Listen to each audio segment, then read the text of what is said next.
Oui, cette petite vidéo donc pour vous expliquer ce qu'est la sophrologie comme je l'ai fait pour l'art-thérapie.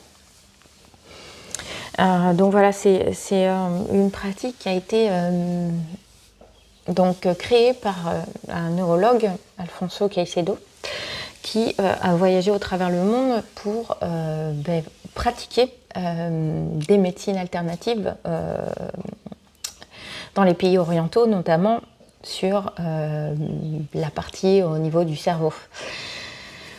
Donc en effet, la sophrologie vient apaiser la charge mentale, vient apaiser les tensions au niveau du cerveau qui donc parfois, quand on cumule du stress, va chauffer.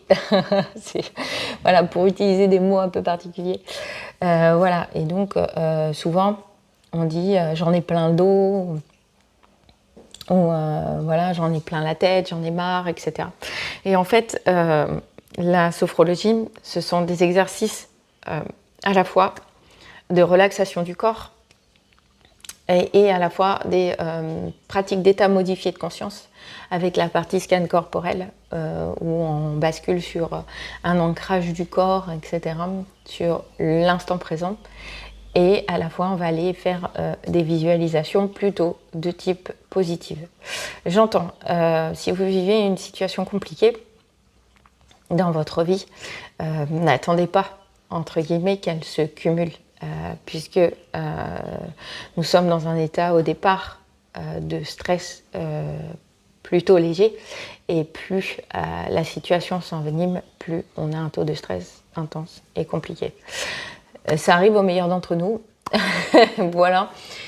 Et donc voilà, donc il ne sert à rien d'atteindre aussi un niveau d'anxiété trop important pour aller voir un sophrologue, ou en tout cas une praticienne en sophrologie, voilà, ou même ne serait-ce qu'aller consulter un médecin ou un psychologue, etc. Ça ne sert à rien d'attendre d'avoir une charge mentale trop lourde pour le faire. Voilà, donc pour en revenir à la sophrologie, le but étant d'aller visualiser en effet des événements de vie, de vous suggérer en fait d'aller chercher dans votre mémoire des événements de vie agréables pour vous en fait, pour pas effacer forcément ce qui est négatif, mais vous en libérer en fait et avoir un regard différent sur la vie et sur l'appréhension des choses au quotidien. C'est pas évident, c'est sûr, mais voilà, en tous les cas, je voulais simplement éclaircir un petit peu ce qu'était la sophrologie pour vous, parce que c'est vrai qu'on en parle beaucoup, mais on a parfois du mal à l'expliquer.